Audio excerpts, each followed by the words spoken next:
हाँ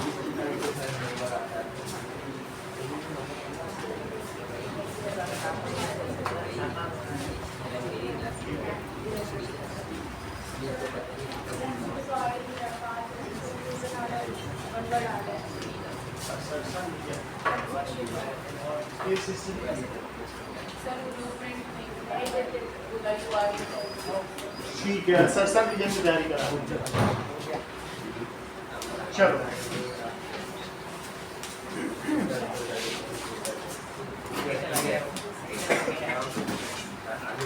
देखो, size of mirror affect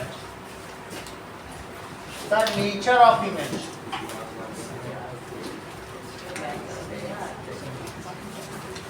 पांच नंबर के सरसम रीजन है क्या? वो खराब है। चलो, small mirror always form virtual image. क्या ये बात सही है? क्या नेचर ऑफ इमेज बदल जाएगी? नेचर क्या चीज होती है? वर्चुअल। बात नहीं करो। Virtual, erect, same size. तो क्या मिरर ये सब चीजें बदल देगा कि नहीं? नहीं बदल सकता है कोई। ये सारी चीजें नेचर होती है ना।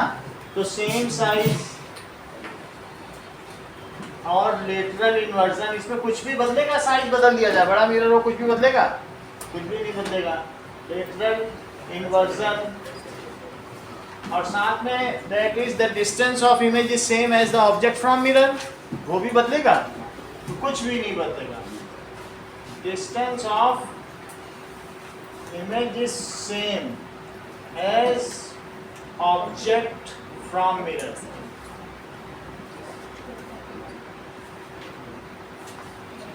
बात नहीं करो, डू नॉट बी वर्बोस। अगला देखो, तो ये पहला जो है अमन, ये सही कि गलत? असर्शन और रीजन का है। पहला वाला सही कि गलत? साइज ऑफ मिरर, यदि शीशे का आकार बड़ा या छोटा कर दिया जाए तो उससे जो उसका प्रतिबिंब है उसकी प्रकृति पर अंतर आ जाता है। नहीं आता ना, तो ये फॉल्स हो गया। This is assertion. और रीजन देखो, that is the small mirror always form virtual image। small mirror always form, इससे कोई लेना देना नहीं है, ये भी फॉल्स है। ये दोनों ही फॉल्स हैं। इसमें क्या ऐसा तो कोई बनता नहीं है सरसन रीजन में। पहली बात ए ही फॉल्स है। ए फॉल्स है तो उससे क्या होगा? ऐसा कौन सा बनता है? दोनों ही फॉल्स है यहाँ, है ना? देखो, जो भी है दोनों ही फॉल्स है यहाँ। तो आप देख लेना जो सूटेबल हो। अभी हम कराते हैं टीवी में, मैं सारे सरसन रीजन खोलता हूँ फिर आपसे करवाता हूँ। चलो, ए लाइट रे enters from medium A to medium B as shown in figure, the refractive index of medium B will be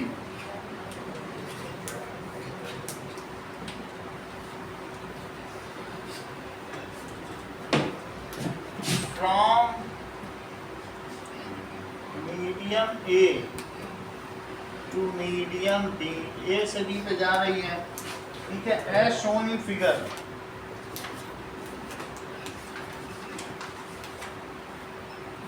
Okay, the refractive index of medium B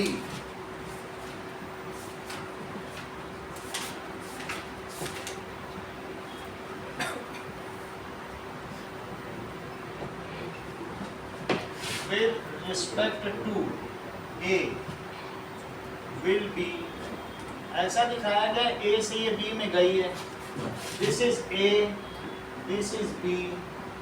तो इसमें medium A to medium B, figure थोड़ा उल्टा बना है, दूसरा figure. तो ये देखो, यहाँ से जा रही है और यहाँ दब गई, ऐसे दिखाएंगे। तो ए से बी में गई, ये मीडियम ए है और इंटरफेस इधर बी है। अब इसमें चार चीजें हैं, less than unity, equal to unity, greater than unity और जीरो। तो refractive index of B with respect to A answer दिया less than 1, greater than 1, equal to 1 और इक्वल टू 0। कौन सा सही है? बी का रिफ्रैक्टिव इंडेक्स ए से ज्यादा होगा चंद्रशेखर की कम। Refractive index of B Archita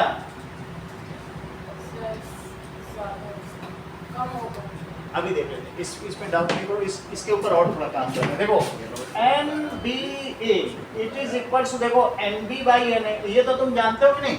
चलो ये भी नहीं जानते हो, क्या तुम्हें ये बात मालूम है?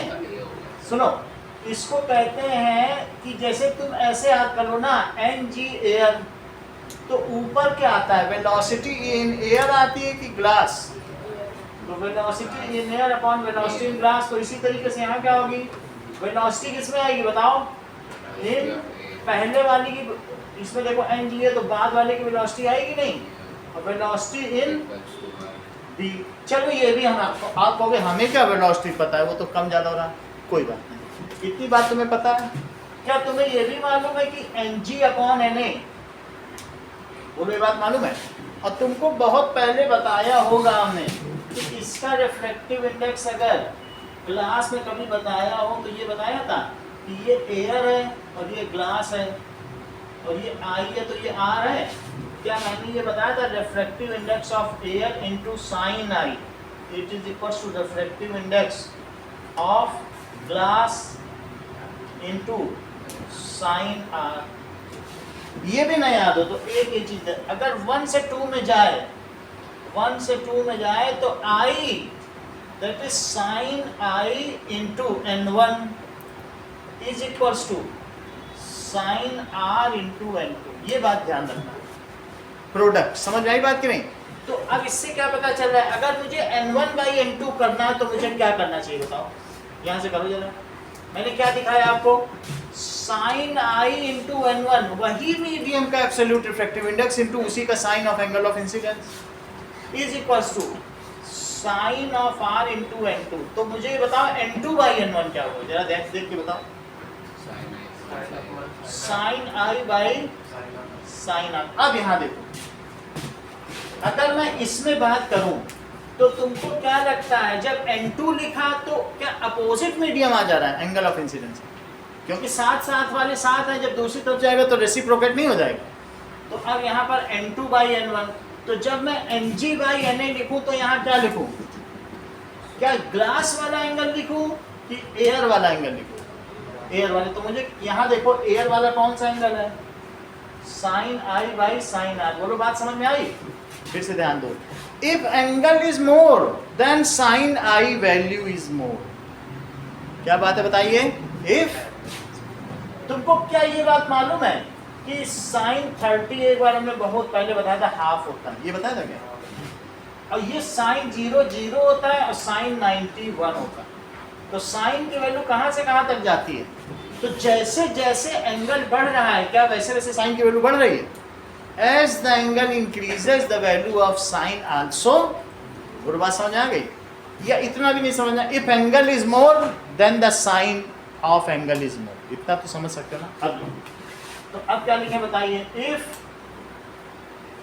angle is more then sine of angle is more। अब हम ऊपर चले, इतना तुम्हें समझ में आ गया? सही है।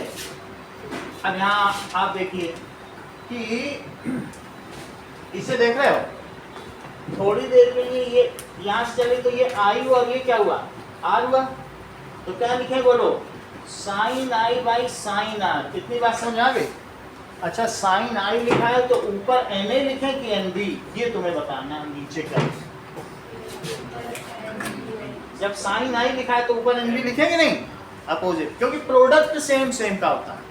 तो क्या लिखने बोलो? N B by N A. और क्या N B by N A को ही एन बी ए कहते हो? अब मुझे बताओ साइन आई बड़ा कि साइन आर बड़ा? क्योंकि आई बड़ा है तो साइन आई भी बड़ा है। तो इफ न्यूमरेटर इज ग्रेटर और डिनोमिनेटर इज स्मॉलर तो ये वैल्यू क्या होगी? ये चीज क्या होगी बताइए? देखो जैसे इन्होंने कहा कि अभी इन्होंने बता दिया कि ये बड़ा है तो इसकी जगह इन्होंने 4 लिख लिया, इसकी जगह 2, और तुरंत उस वर्ष से निकाले सारी चीज तो ग्रेटर देन 1। बहुत बड़ी बात है। कितनी जल्दी इन्होंने कंक्लूड किया। अभी उन्होंने बताया ना, आई बड़ा तो साइन आई बड़ा और आर छोटा। इतनी बात समझ आ गई। तो इससे क्या पता चल रहा है? That first second answer greater than. अब देखो कि इसको दूसरी तरीके से देखो। ये देखिए, लिखो आई इज ग्रेटर देन आर, सही है। कभी ये 2 नंबर का भी आ जाता है, तब कैसे करोगे बताओ। तो अब लिखो this implies sine i is greater than, ये गिवन है। एक चीज क्या है, आई ग्रेटर है ना, एंगल ऑफ इंसिडेंस है, तो sine i is greater than sine r हो गया। अब जरा देखो, sine i is greater than sine r. अब देखो कि साइन आई, मैं अगर ये कह दूं 7 इज ग्रेटर देन 5, तो 7/5 क्या हो जाएगा? दोनों तरफ मैंने 5 का डिवाइड कर दिया, तो क्या बोलो ये जो इनइक्वालिटी वो बदलेगी कि नहीं बदलेगी? नहीं बदलेगी। दोनों का पैसा हाफ कर दो, बाई 2 कर दो, तो क्या अमीर या अंबानी गरीब हो जाएंगे गरीब से? और गरीब का दोनों का आधा करो तब भी अंबानी अमीर ही रहेंगे। तो मैंने दोनों तरफ अब किससे डिवाइड किया? साइन आर से। डिवाइडिंग बोथ साइड बाई, तो उससे क्या होगा बोलो? Sine i by sine r, it is equals to sine r by sine r. Sir greater का साइन आएगा, और इसको क्या लिख लो? Sign r. कितनी बात समझ में? ये क्या चीज है? ये 1 हो गया। और sine i by sine r, क्या तुम्हें ये मालूम है कि एक से दूसरे में लाइट जाए, it means refractive index of second medium with respect to first. यही तो रिफ्रैक्टिव, यही तो हम लोगों ने पहले दिन पहली बार पढ़ा था। अगर हवा से जा रही थी तो तुमने क्या कहा था बोलो? एयर से ग्लास में जा रही थी, यही तो स्नेल्स लॉ था। Sine i by sine r तुमने क्या पढ़ा था? वो अलग बात पढ़ा, लेकिन इसी को तो एनजीए पढ़ा था कि दूसरे का रिफ्लेक्टिव इंडेक्स पहले के रिस्पेक्ट में। क्या यही नहीं पढ़ा था? Sine i by sine r ही तो ये होता है। इसी को ये वहां भी पढ़ लिया, एनजीए ही तो पढ़ा है। तो that is the ratio of sine of angle of incidence to the sine of angle of reflection is the refractive index of second medium with respect to first medium. इतना रिपीट करो।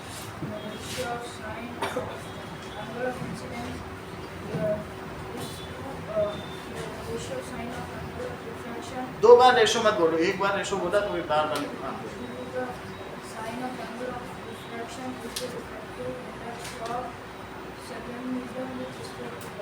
अब ये तुम समझ आएगा। अब मैं इसे क्या लिख दूं?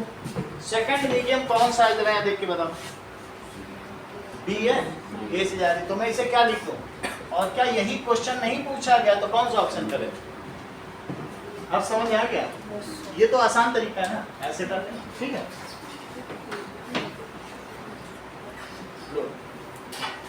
पूछ लो तो हम बता देंगे, और तीसरे तरीके से बता देंगे।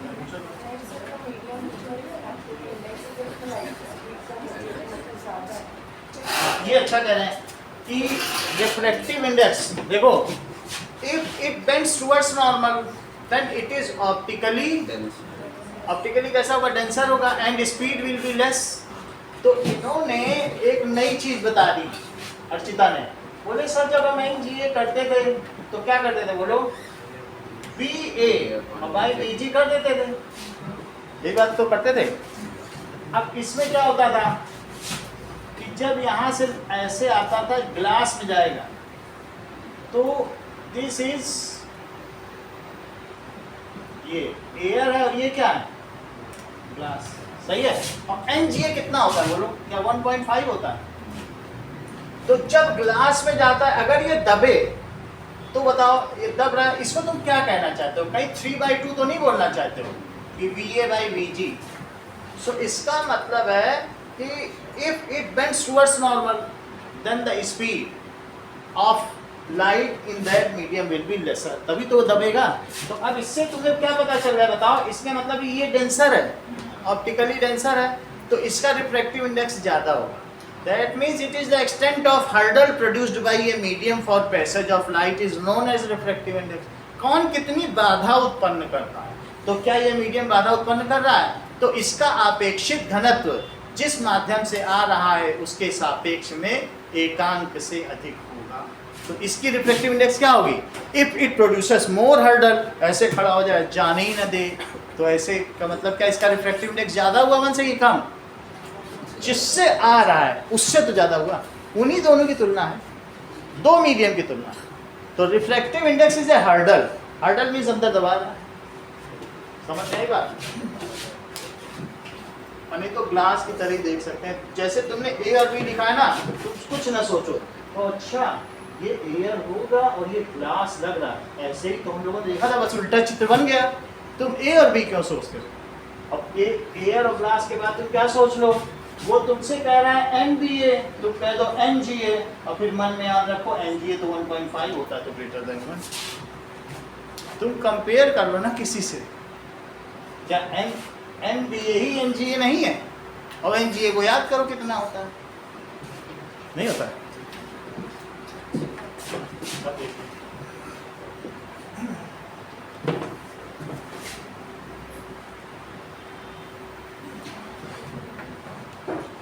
ओके,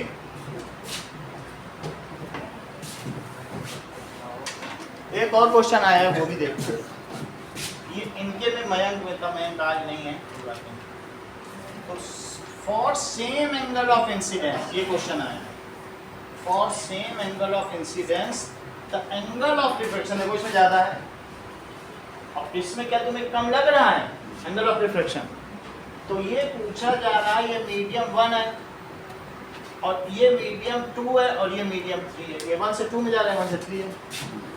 ये भी कर सकते हो, ये मीडियम 1 है, ये A मीडियम और ये B। तो आपसे पूछा जा रहा है इन विच, अभी थोड़े दिन पहले स्कूल में पूछा गया था, the speed of light is faster, बात समझ आ गई। तो इसे लिखो I, क्या दोनों में सेम एंगल I है, लेकिन इसकी वैल्यू क्या लिखो R1 और इसकी लिख दो R2 या RA RB, ठीक है। देखो ये मुझे बताओ कि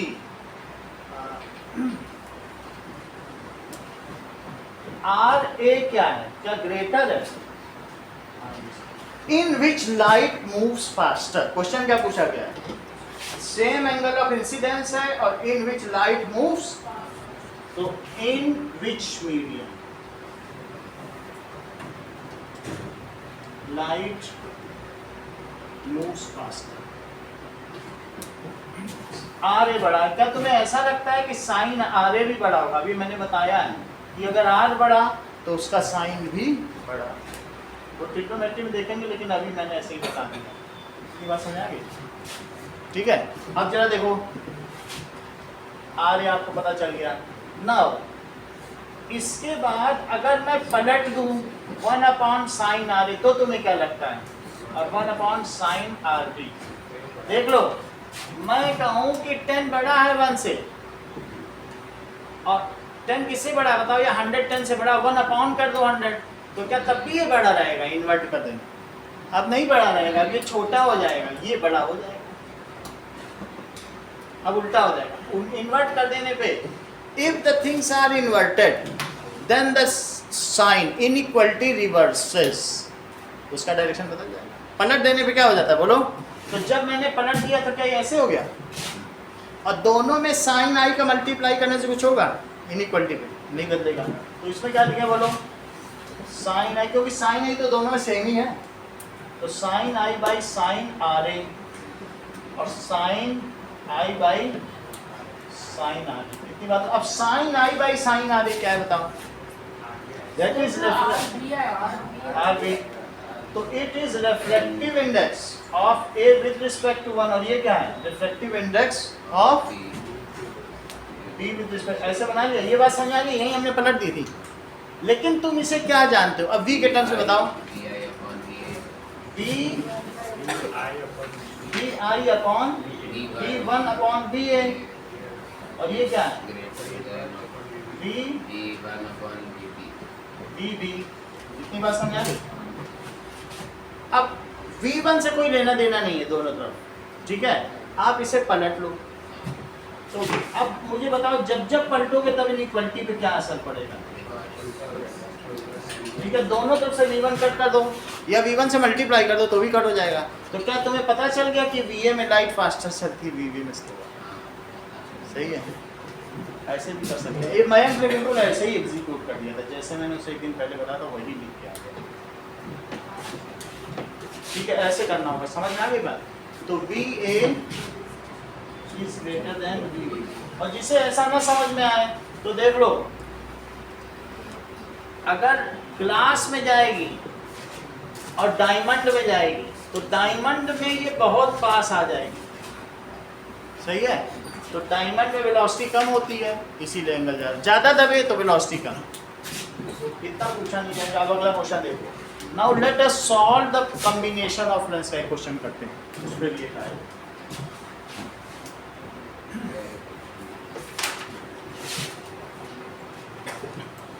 That is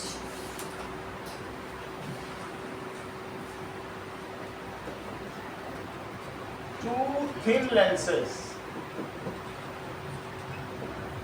one convex, जिसकी की focal length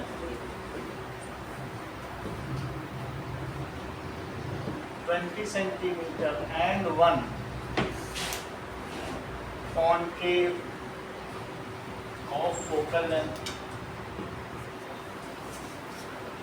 30 centimeter are kept in contact. Find power of combination of lengths.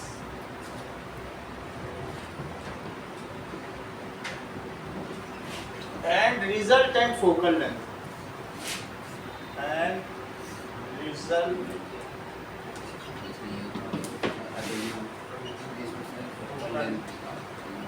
तो P क्या होता है? P1 प्लस, अगर दो पतले पतले लेंस रखे हैं, ऐसे रखे हैं, देख लो ऐसे, जिसमें इसकी F कितनी है 20 और इसकी -30, तो आपसे पूछा गया है ना। अब ये +20 +30 है, लेकिन हमें मालूम है कि जो P होता है 1/F इन मीटर। कभी फार्मूला लिखना तो ऐसे लिखना है। तो ये कितना हो गया? +0.2 मीटर और -0.3 मीटर। सो P क्या होगा? 1/F1 + 1/, ठीक है। तो वो 1/, प्लस, जब पहली बार वैल्यू प्रेस करोगे तो विद साइन ही होगी, और -0.3। इसको क्या लिख सकते हैं? 10/2 और -10/3। तो ये 6 हो गया। तो क्या ये 30 हो गया? और ये कितना हो गया?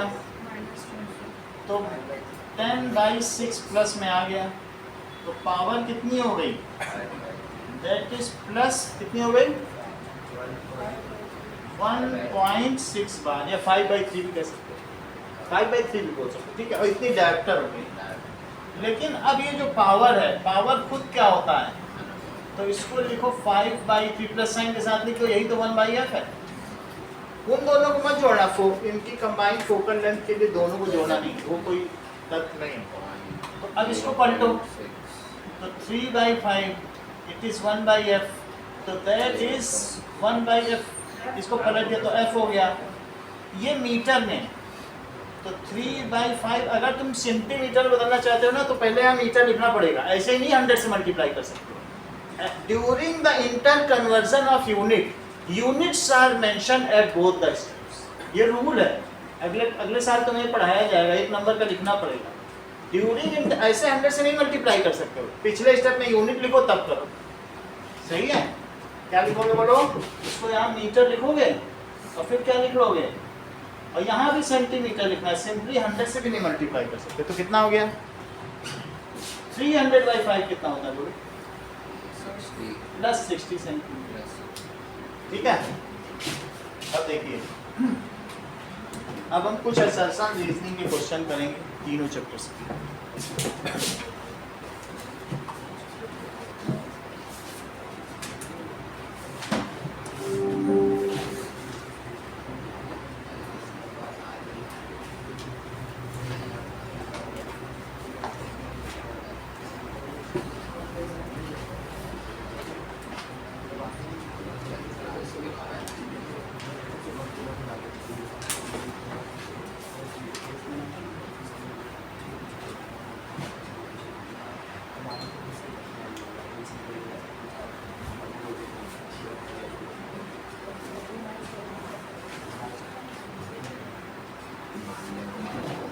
assertion reasoning question chapter light reflection and refraction का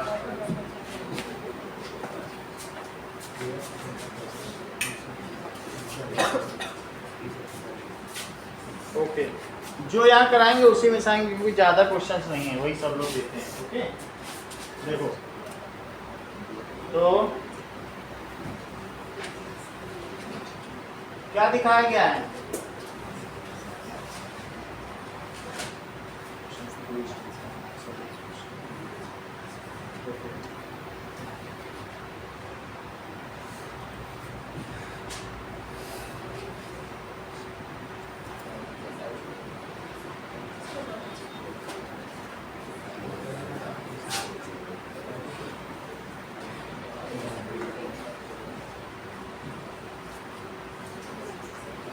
A ray of light passing through the center of curvature of a spherical mirror.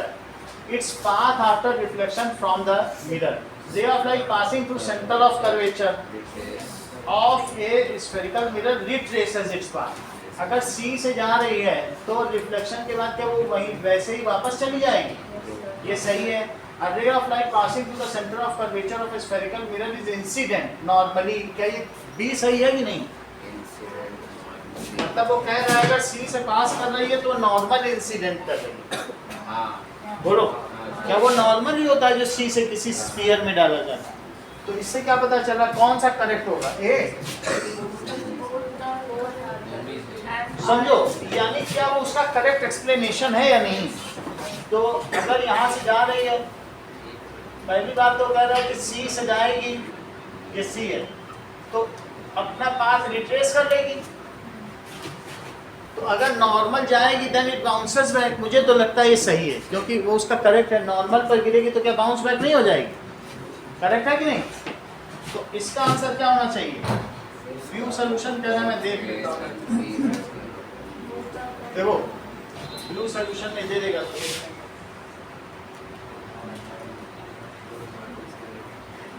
कोई बात नहीं।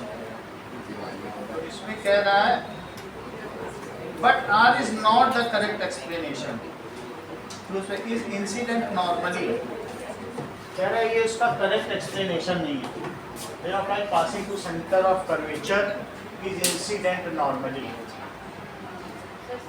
सही कर क्योंकि जब नॉर्मल पे गिरेगी तभी रिट्रेस करेंगे इसका पाथ। अब कोई भी रे अगर नॉर्मल कहीं पे गिरेगी मुझे तो सही लग रहा है।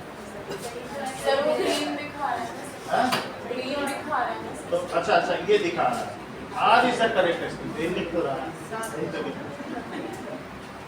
अगला देखो now next question।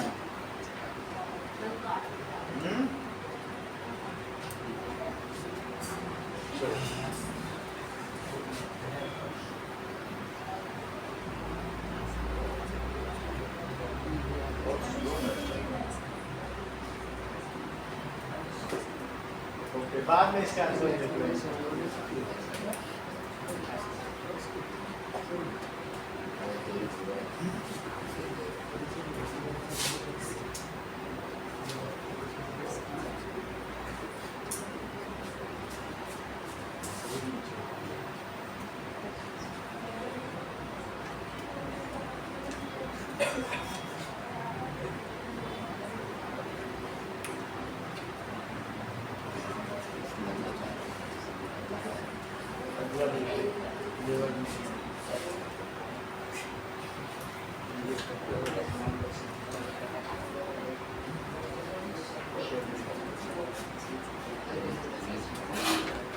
Keeping a point object fixed, if a plane mirror is moved, the image will also move.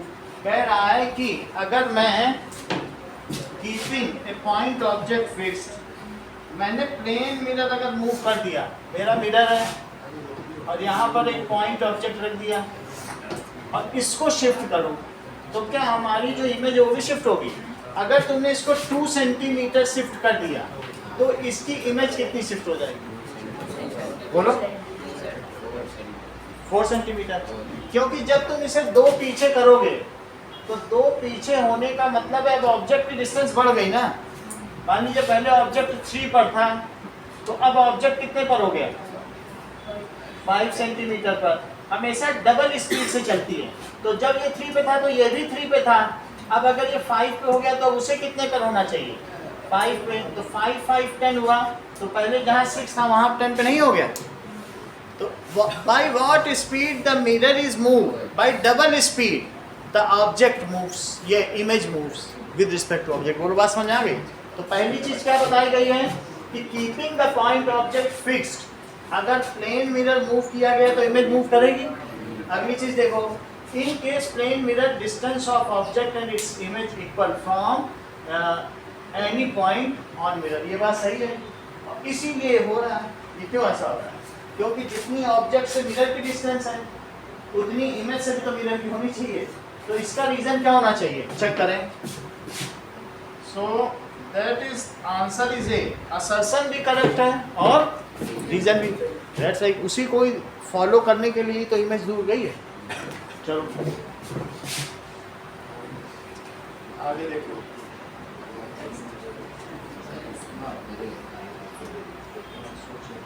देखो इसमें दो ही हैं, अब हम लोग दूसरे का करते हैं। दो इसके असर्शन रीजनिंग में अब फर्स्ट चैप्टर का करते हैं, वो उतने ही होते हैं असर्शन रीजनिंग, नए कोई बनाता ही नहीं है। Assertion reasoning of chemical reactions and equations, exam idea में लिखे हैं मेरे पास है, उसको उससे देखेंगे। चलो पहला वाला देखो कि assertion and reasoning। देखिए when zinc is dipped into copper sulfate solution the solution changes its color। पहला चीज बताया गया है कि जिंक को अगर कॉपर सल्फेट में डाल दिया जाए, ये CuSO4, और इसमें जिंक डाल दिया जाए तो क्या सोल्यूशन का कलर चेंज हो जाएगा। जिंक ज़्यादा रिएक्टिव है तो जिंक सल्फेट सोल्यूशन बन जाएगा, कॉपर डिस्प्लेस हो जाएगी। तो पहली चीज क्या बताई गई कि that is if zinc is placed in copper sulphate solution, तो ऐसा क्यों होगा बोलो, क्योंकि जिंक क्या है, जिंक इज मोर रिएक्टिव, सो इसलिए कलरलेस हो जाएगी। ये तो ऐसा आसान है, ऐसा ये बोल रहे हैं। इसकी साइड में जाना पड़ेगा। सर जिंक सल्फेट कलरलेस होता है ना।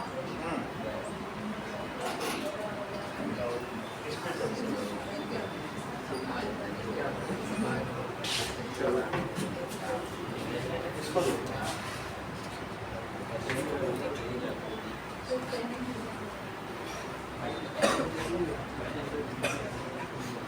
ओके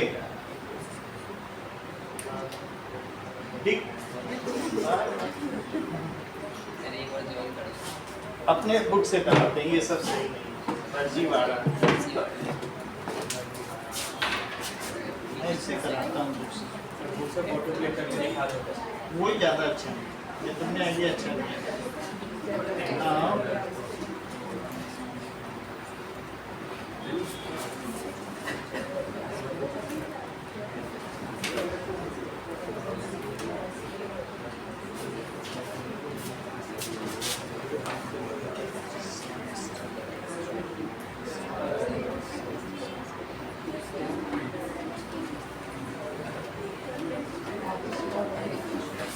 करना पड़ेगा, मैं तुम्हारे पास भेज दूंगा, ठीक है। कुछ अपने तरफ से पढ़ लेना।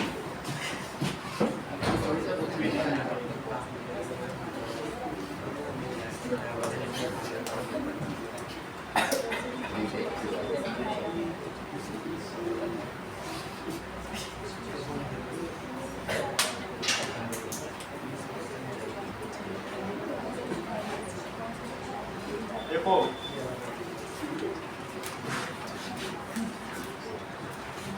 कुछ करा देते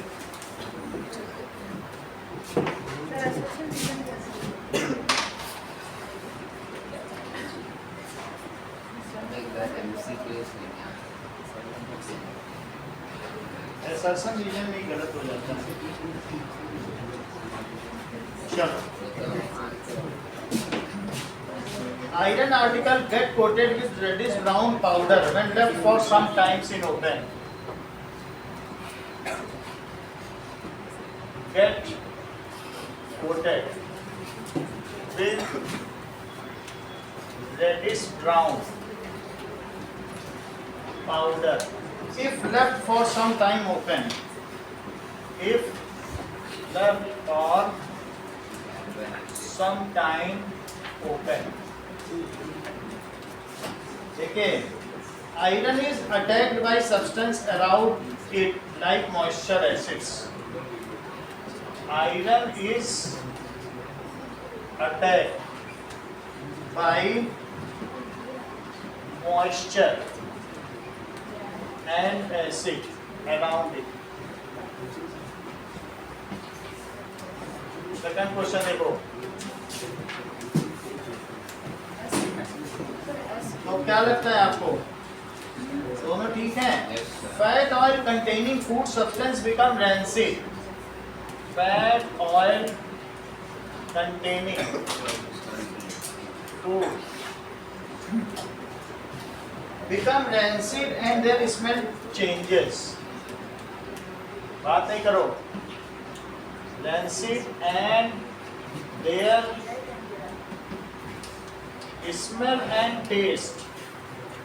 क्या उनकी स्मेल और टेस्ट चेंज हो जाएगी? चेंजेस. इसका रीजन क्या दिया है? That is, we keep food in airtight container. Kashi ये सही है कि नहीं ठीक है? Food in सही है करेक्ट रीजन नहीं है.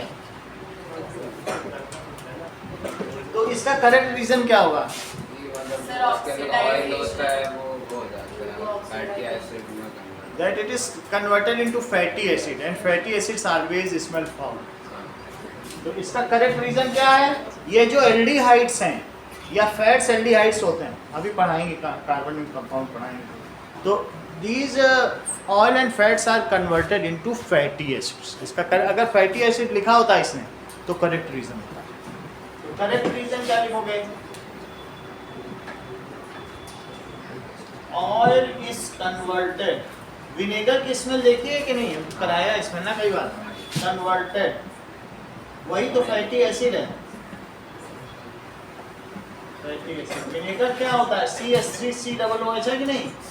यही फैटी एसिड है जिसमें COOH ग्रुप आ जाए. देख लो, अगर C3H, अगर मैंने C3H7COOH कह दिया, यही तो अमूल बटर है.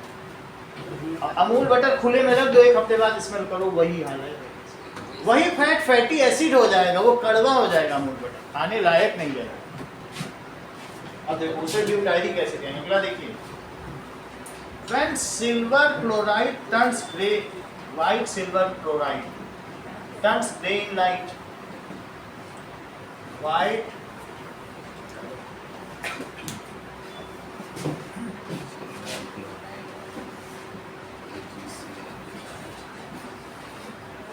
next, that is copper reacts with zinc sulfate to form copper sulfate and zinc is deposited. ये क्यों लिख दिया? इसका आंसर लिखा है कॉपर में लिख दिया. ये क्वेश्चन गलत होगा, ऐसा तो नहीं करना. रीजन में लिख रहा है क्या?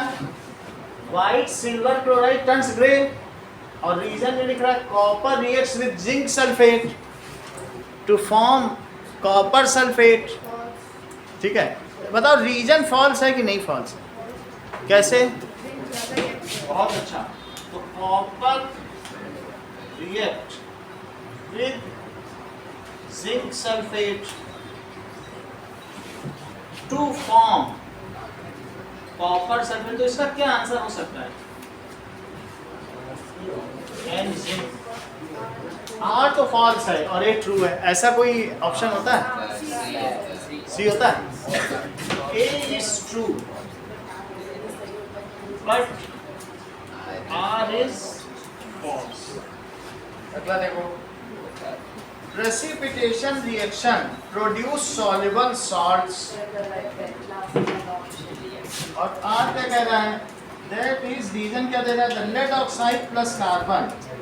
Lead oxide plus carbon. पहली चीज तो बता रहा है precipitation reaction क्या ये soluble salts देता है? one of them is insoluble, which either floats at top or settles down at bottom and separated from solution. उसी को प्रेसिपिटेट या अवक्षेप कहते हैं. तो अब पहला तो तुम्हें पता चल गया कि फॉल्स है कि नहीं. देखो क्या लिखा है, आपको दिखाई पड़ रहा है मैंने यहाँ से. Precipitation reaction produces soluble salt. गलत हो गया. अगला क्या कह रहा है, in the reaction lead oxide plus carbon. तो ए तो फॉल्स हो गया और रीजन में PbO लेड ऑक्साइड में कार्बन लगाओ. कार्बन एक रिड्यूसिंग एजेंट है, किसी को भी रिड्यूस कर देगा और खुद कार्बन मोनोऑक्साइड बना देगा. कार्बन डाइऑक्साइड ठीक है, अबंडेंस में दिया गया होगा CO2 बना के, इसको बैलेंस कर दिया जाएगा तो 2 है. सही है. इसमें देखो, इसमें क्या दिया गया है, कार्बन इज गेटिंग ऑक्सीडाइज. ये बात सही है. इसका क्या लगता है आपको दिशिता, क्या आंसर होगा? पहले बताओ आर की वैलिडिटी क्या है. इज इट वैलिड और इनवैलिड? ट्रू है. तो क्या ऑप्शन करेक्ट होगा? ऐसा होगा ना ऑप्शन उसमें, उसी को कर लेना. चलो. A complete chemical equation represents the reactants and products and their physical state symbolically. एक complete chemical reaction क्या करती है? That it represents, क्या वो उसकी physical state को बताती है कि वो solid है liquid है, वो बताती है. इसके आगे लिखा रहता है aqueous है. So it represents reactions and products की physical state. ये तो true है. In a combination reaction two or more substance combine to form, ये भी true है. लेकिन क्या वो उसका correct explanation है? उसका correct explanation नहीं. Question number 6.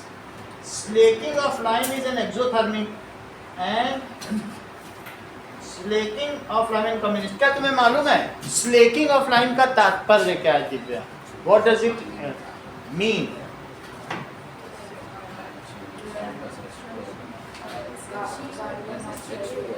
बोलो, स्लेकिंग ऑफ लाइम से क्या समझते हैं?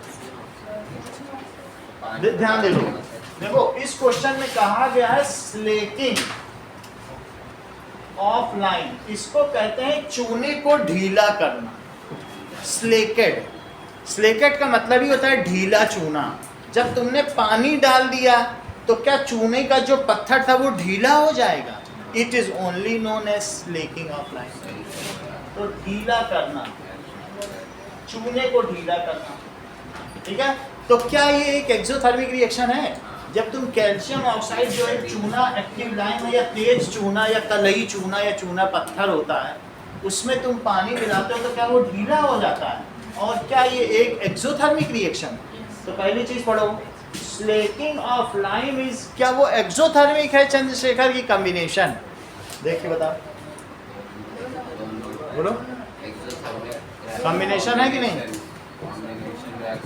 कॉम्बिनेशन भी है. तो ये तो करेक्ट है. अब इसका एक्सप्लेनेशन भी कुछ हो सकता है क्या? Quick lime reacts with water to produce slaked lime. तो ये आधा है, वो एक्सोथर्मिक का तो बता नहीं रहा है. और वैसे ही है कि and combination reaction producers heat. वैसे सही होना चाहिए. क्या पता, सोल्यूशन देख लेंगे ना. मतलब ये तो नहीं बता रहा ना क्यों एक्सोथर्मिक है, लेकिन ये तो ठीक कह रहा है कि quick lime reacts with water to produce slaked lime. हाँ,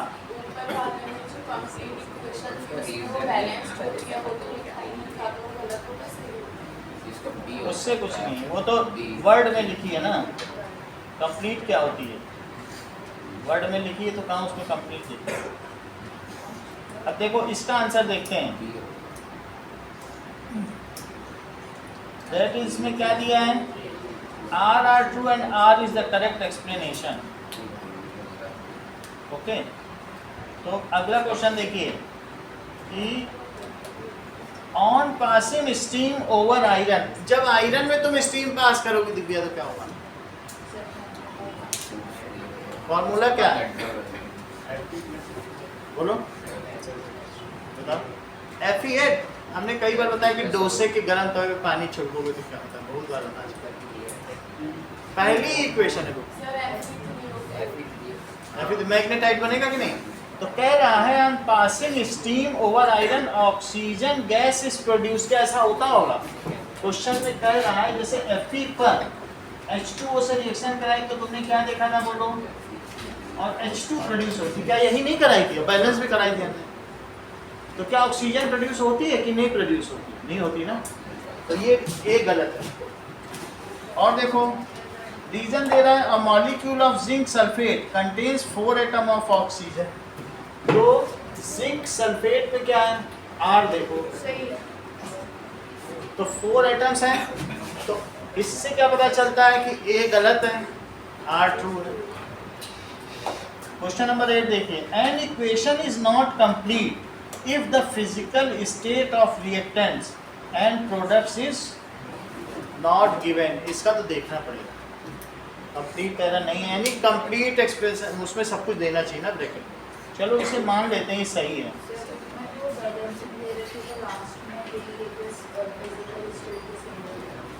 देना है ना, चलो अब रीजन देखो, CO2 and H2O reacts in presence of hemoglobin to produce glucose, क्या ये बात सही है कि CO2 और वाटर मिलके ग्लूकोज बनाते हैं और ऐसा वे हीमोग्लोबिन की उपस्थिति में करते हैं कि नहीं करते हैं? हम लोगों के पास तो कितना हीमोग्लोबिन है, कभी हम लोग खुद ग्लूकोज बनाते हैं, दिन भर तो तोड़ते रहते हैं, so we can not produce, we are only breaking down carbohydrate. नहीं कहते हैं लोग कि तुम बैठी बैठी रोटी तोड़ती रहती, ऐसे नहीं कहते, that means we are breaking down glucose only, haemoglobin is not responsible for photosynthesis. Okay, तो अब इसमें सही क्या हुआ और गलत क्या हुआ बताओ, दो चीज है, यही होगा। चलो A is true and R is false, ऐसा A is true but R is false। Okay, अगला देखो question number 9, glucose combine with oxygen in the cell of our body and provides energy, क्या ग्लूकोज कंबाइन करता है, glucose combine with oxygen of the cell in our body, क्या glucose combine करेगा oxygen से and produce energy, glucose breaks down, combine थोड़ी करेगा, तो breaking down. अगला पढ़ो, नाउ इसका रीजन दे रहा है reaction in which heat is released along with formation of products is called exothermic, यानी जिसमें हीट रिलीज होती है उसको एक्सोथर्मिक रिएक्शन कहा जाता है along with formation। so is it true, products के साथ साथ हीट भी रिलीज हो तो क्या उस अभिक्रिया को आप ऊष्माक्षेपीय अभिक्रिया कहेंगे? यस, तो आर तो ट्रू हो गया पहला वाला, बहुत करेक्ट है, कहाँ ग्लूकोज कंबाइन कर जाता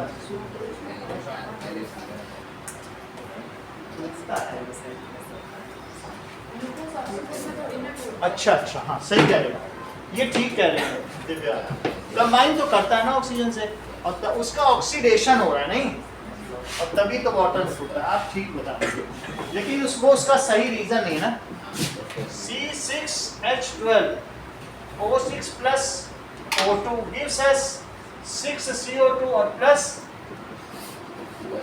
38 ATP ऑफ, तो कंबाइन तो कर रही, बात सही नहीं, A भी सही है B भी सही है, लेकिन B जो उसका करेक्ट वो है heat is released along with, अच्छा तो क्या ये इसका सही एक्सप्लेनेशन नहीं है?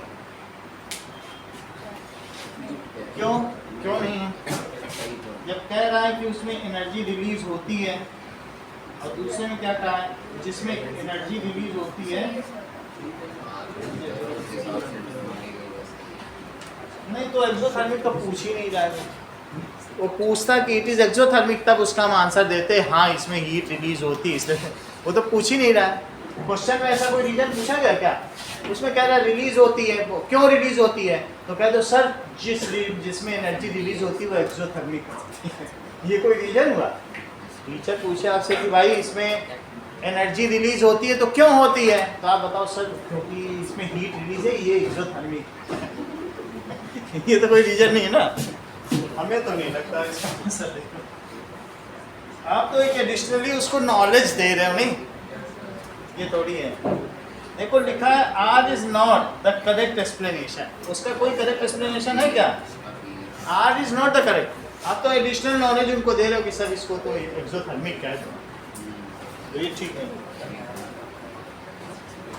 ओके आगे देखो, calcium hydroxide react slowly with CO2 in air to form CaCO3। बोलो अमन, ये सही लग रहा है तुम्हें कि कैल्शियम हाइड्रोक्साइड तुमने पुताई कर ली, COH होल्ड वाइज बना था कि नहीं? जब तुमने ये पुताई की तो 4-5 दिन बाद कैसे मार्बल की चमक आ गई? क्यों आई मार्बल की चमक? जो CaOH होल्ड वाइज इसने एटमॉस्फेयर में उपस्थित CO2 से रिएक्ट किया और जैसी चमक इस मार्बल की, मार्बल वाइट जैसे ताजमहल वाली होती है, वैसी चमक तुम्हारे घर में भी आई। तो ऐसा तो होता है। और क्या बनेगा बोलो? और इसका वाटर हो जाएगा और ये बन जाएगा। पहली बात सही है कि नहीं? अब देखो, decomposition reaction required energy for breaking down of its bonds, ये भी सही है। Decomposition reaction is all about breaking of bonds, A से B + C बनता है, ये भी सही। तो तुमको त्रिशु क्या लगता है? पहला कह रहा है कि ये हो जाता है और दूसरा कह रहा है कि डिकम्पोजिशन रिएक्शन में एनर्जी चाहिए, तो तुम्हें क्या लगता है? हाँ करेक्ट लग रहा है तुमको? क्या लग रहा है? नहीं लग रहा ना? करेक्ट तो नहीं लग रहा है नहीं?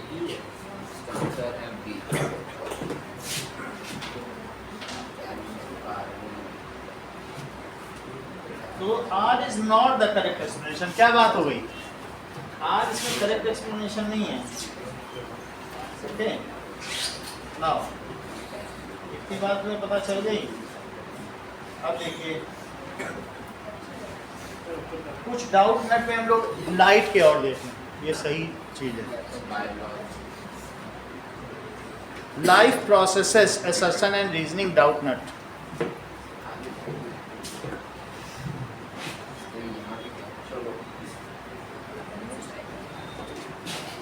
ओके नाउ देखो,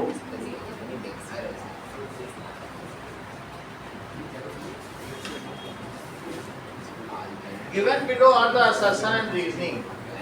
तो HCl कन्वर्ट्स पेप्सिनोजन। तो HCl क्या करता है? Into active enzyme pepsin. क्या HCl जो है एक्टिवेट करता है पेप्सिन को? HCl कन्वर्ट्स पेप्सिनोजन, ये तो सही लग रहा है, सही है ना? तो पेप्सिनोजन को ही वो पेप्सिन में कन्वर्ट करता है, कुछ रिफ्रेशर में लिखा हुआ है, अभी देख लें, ठीक है?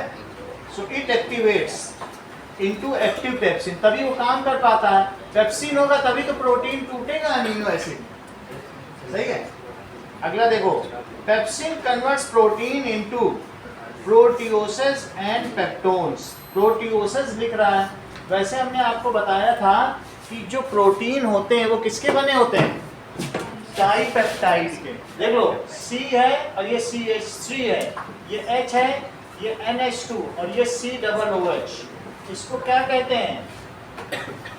Amino acid. जब ऐसे 100 एमिनो एसिड मिल जाएं तब क्या बनता है बोलो? एक प्रोटीन बनता है। ये एक मोती है और ऐसे बहुत सारे मिल जाए, ध्यान दो, तो उसको क्या कहते हैं? एक और लिखो इसके बगल में। Now this is called COOH। देख लो, NH2 और इसमें से ये चीज देखिए, एक H यहाँ लिखो, एक H दिख गया यहाँ लिखो और वाटर निकाल लो, तो क्या इनमें एक लिंक बन जाएगा? ये जुड़ जाएंगे। तो इसमें ये कार्बोक्सिलिक ग्रुप है जैसे यहाँ दिखाया, और ये अमोनिया का अमीनो ग्रुप है NH2। जब इन दोनों में से वाटर निकल जाता है, इसको कहते हैं कंडेंसेशन ऑफ अमीनो एसिड, और इस बॉन्ड को कहते हैं पेप्टाइड बॉन्ड। जब 2 अमीनो एसिड जुड़ जाते हैं उसको डाइपेप्टाइड कहते हैं, और जब 10 जुड़ जाए तो उसको क्या कहते हैं? पेप्टोन। 2 से 10 तक होगा, अगर ऑलिगो पेप्टाइड है तो फिर पेप्टोन कहते हैं। ओके, तो अब जरा ध्यान दो, तो बताओ जब प्रोटीन टूटेगा तो क्या क्या बनेगा? हम लोगों ने पढ़ा था डाइपेप्टाइड एंड पेप्टोन्स बनते हैं, 2 से 10 तक और भी ग्रुप रहता है, लेकिन ये कह रहा है इट मेक्स प्रोटियोसेस। इस चीज़ को हम लोग जान लेते हैं, प्रोटियोसेस हो भी सकता है, नहीं हो सकता है, पढ़ा नहीं बस। पहली चीज बताओ, क्या पहला सही है रिया? मतलब ये पेप्सिनोजन को किसमें बदलता है? पेप्सिन में, जो कि एक्टिव है। और दूसरा कह रहा है, दूसरा क्या कह रहा है? अभी पेप्सिन क्या करेगा? वो प्रोटीन को किसमें कन्वर्ट करेगा? हम लोगों ने पढ़ा है कि प्रोटीन को डाई पेप्टाइड और पेप्टोन में कन्वर्ट करता है, जबकि वो कह रहा है नहीं, वो उसे प्रोटियोसिस में कन्वर्ट करता है। इतना ही फर्क आ रहा है। तो अब प्रोटियोसिस हमें पता नहीं, वो भी हम देख लेंगे। व्हाट इज प्रोटियोसिस, उसको हम देखेंगे।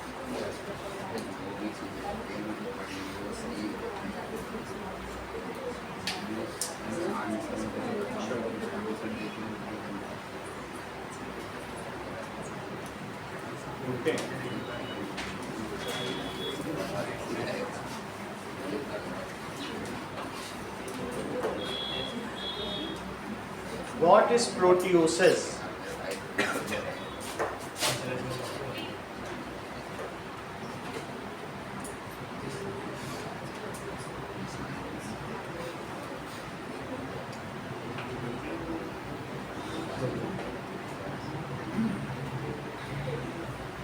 ये water soluble compound when protein at particle, ये सही है। प्रोटियोसिस हो सकता है जब प्रोटीन टूटता है। प्रोटीन वाटर में नहीं सॉल्युबल है, लेकिन जब प्रोटीन छोटे छोटे अमीनो एसिड में टूट जाएगा तो वो वाटर सॉल्युबल है। ओके, तो ये क्या चीज़ है? These are water soluble. तो इसका आंसर क्या होना चाहिए कि एक्टिव एंजाइम में तोड़ता है। क्या इसका आपको लगता है रीज़न हो सकता है? वो तो पेप्सिन का काम दे रहा है। जैसे HCl ने क्या किया, प्रोटीन को किस में बदल दिया? बोलो, पेप्सिनोजन को प्रोटीन में बदल दिया। फिर प्रोटीन ने क्या किया, वो आगे की बात है। क्या वो उसका करेक्ट रीजन है? HCl ने उसको कैसे बदला, क्या उसके बारे में बताया गया है? तो इसलिए दोनों सही हैं, लेकिन वो उसका करेक्ट एक्सप्लेनेशन नहीं, ऐसा होना चाहिए। तो is not the correct explanation, ठीक है, वो करेक्ट एक्सप्लेनेशन नहीं है। आगे देखिए, question number 2, digestion breaks large complex molecule to simple smaller molecules which can easily be absorb. तो हमारे माइक्रोविली में क्या है, बड़े बड़े फैट मॉलिक्यूल तो हो नहीं सकते हैं, फैटी एसिड्स, ग्लिसरॉल, यही सब तो एब्जॉर्ब हो सकते हैं। फैट को फैटी एसिड एंड ग्लिसरॉल में बदलता है, प्रोटीन को एमिनो एसिड में बदलता है, और कार्बोहाइड्रेट को किस में बदल देता है? ग्लूकोज में। तो डाइजेशन क्या है?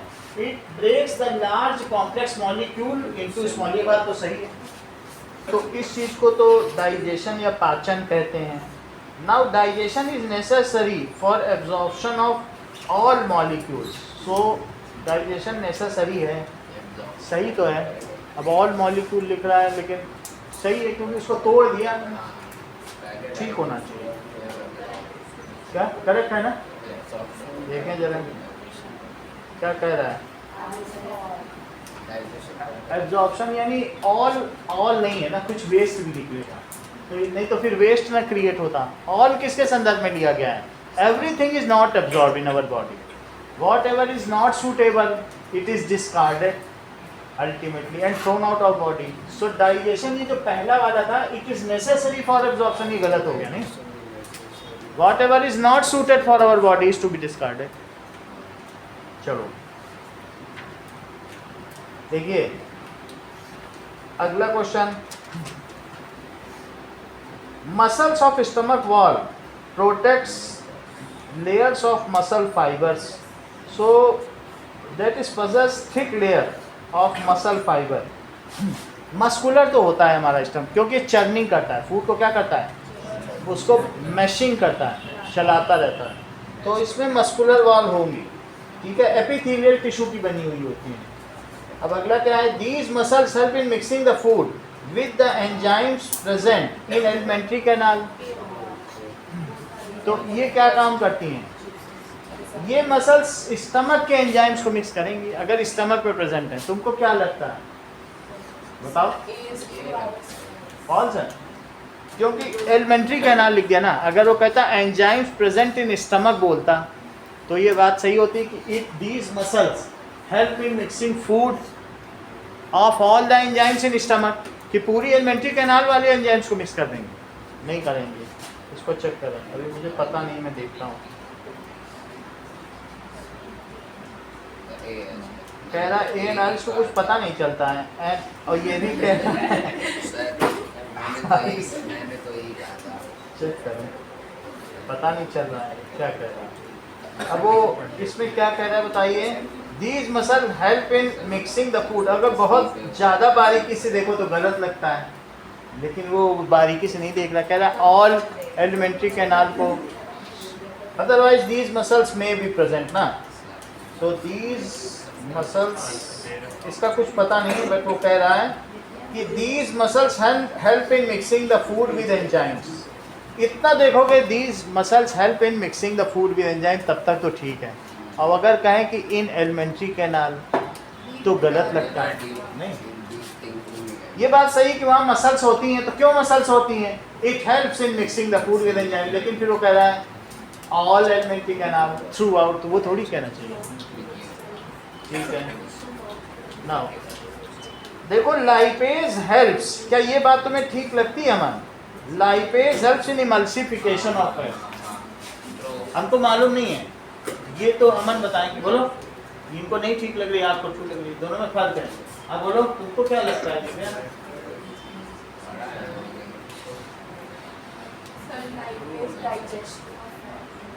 ये सही कह रही हैं. इमल्सिफिकेशन का मतलब क्या है? उसको कोलाइडल बनाना. अब वो बाइल यूज करता है, जो गाल ब्लैडर से निकलने वाला, बाइल डक्ट से निकलने वाला येलो कलर और ग्रीन कलर का जूस है ना, वो साबुनी है, वही तो सोप है. अब वो जो फैट में डाल के हिला दो तो छोटी छोटी बूंदें बन जाएंगी, small globules. That is only the emulsification. Emulsification नहीं है और कुछ नहीं है. फैट को पानी में मिला देना, यही तो इमल्सन कहलाता है. जो कोलाइड में 8 टाइप्स आपको 9th में पढ़ाए गए थे, उसमें से एक इमल्सन भी. कुछ नहीं, fat in water which is miscible, it is called emulsion. तो कौन उसे मिक्स करता है? Bile juice. और यही बाइल जूस क्या लाइपेज को भी एक्टिवेट करता है. तो ये तो गलत हो गया. अब जरा देखो, लाइपेज हाइड्रोलाइजेस फैट्स एंड, क्या ये सही है? देखो पानी की मदद से तोड़ना हाइड्रोलिसिस कहलाता है. तो ये काम तो सही कर रहा, पानी में मिलाया और लाइपेज का उसे तोड़ देगा. अगर तोड़ेगा मन तो किस में तोड़ेगा? फैट को. करेक्ट बता दी मैंने, बोला ना फैटी एसिड एंड ग्लिसरॉल, यही सही सही बात है. हाथ कंगन को आरसी क्या, पढ़े लिखे को फारसी क्या, पूरी बात सही. तो अब बताइए कि दो चीज फिर से पूछते हैं. ये बताओ बाइल जूस क्या करता है और लाइपेज क्या करता है?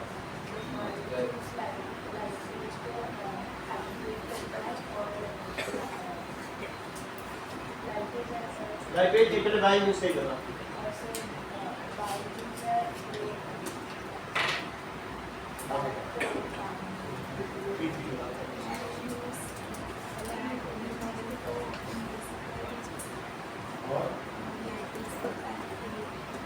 अब बताओ लाइपेज क्या करता है? लाइपेज क्या करता है उत्कर्ष? सर लाइपेज डाइजेशन करता है उसका फैट. और किसमें बदलता है? Glycerol and fatty acid. ध्यान दीजिए, अगर आपसे कहा जाएगा कि प्रोटीन, देखो प्रोटीन किसमें टूटेगा? Amino acid. इसके लिए दो चीज हैं, स्टमक में पेप्सिन है और ट्रिप्सिन कहाँ है? पैंक्रियाज में. अगर आपसे पूछा जाएगा फैट, तो फैट किसमें टूटेगा? फैटी एसिड और प्लस फैटी एसिड यहाँ दिखा दिया. ये ग्लिसरॉल है. ग्लिसरॉल कुछ दिन तुमको दिखाया था.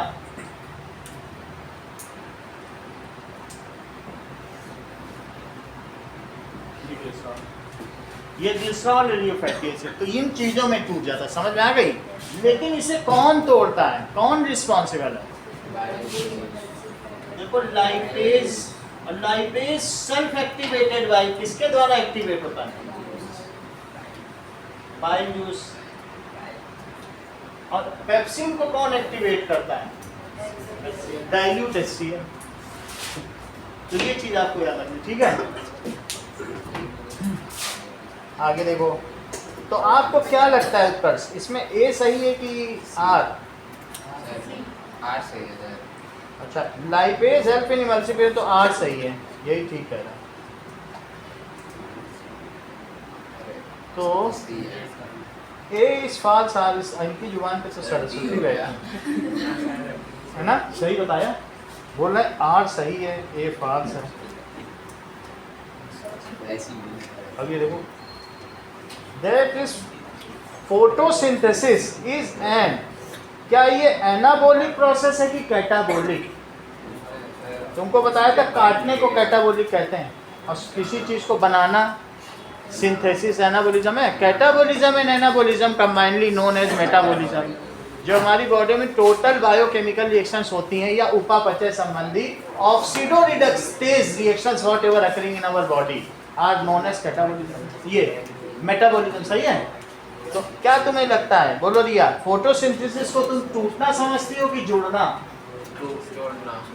बोलो, जोड़ना। क्योंकि सिंथेसिस हो रही, किसकी किसकी हो रही, बोलो, तो इसलिए ये एनाबॉलिज्म होगा। जुड़ना तो एनाबॉलिज्म है ना। पन्नाबॉलिज्म, पन्ना कोई एनाबॉलिज्म बोलते हैं और काटने को कैटाबॉलिज्म। ठीक है, ये सही है। The process of photosynthesis occurs in chlorophyll. The process of photosynthesis, ये बात सही है? Yes, it is correct. क्योंकि तो क्या ये इसका अंशुप्रिय करेक्ट एक्सप्लेनेशन है? नहीं ना, ये तो आप एडिशनल नॉलेज दे रहे हो। अगर तुम्हें एनाबॉलिज्म का देना था तो लिख दो, in this CO2 and water get combined to form a complex food या substance, that's why it may be called as anabolic. Anabolic है ऐसा तो नहीं बता रहा, वो तो एक एडिशनल नॉलेज दे रहा है। तो इसका आपको क्या लगता है? B. A is true but R is false. चलो ये उत्तर सब चीज जानते हैं।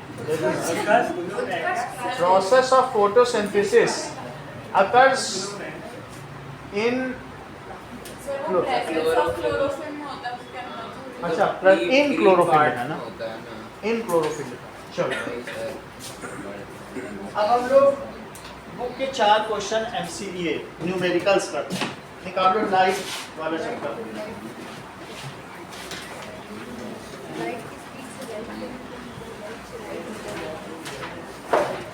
एक्सरसाइज निकालिए। Now question number 10, 11, 12,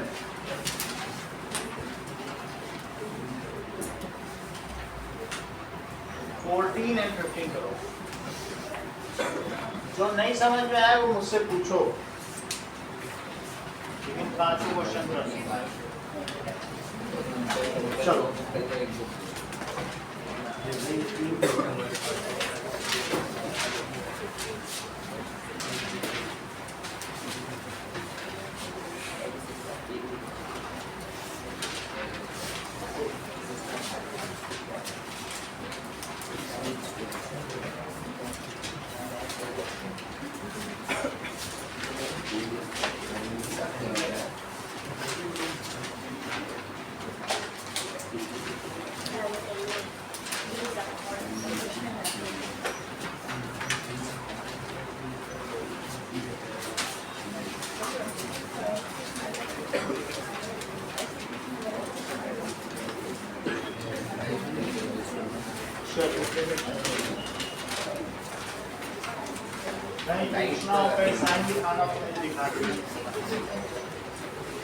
light chapter के 5 सवाल करो।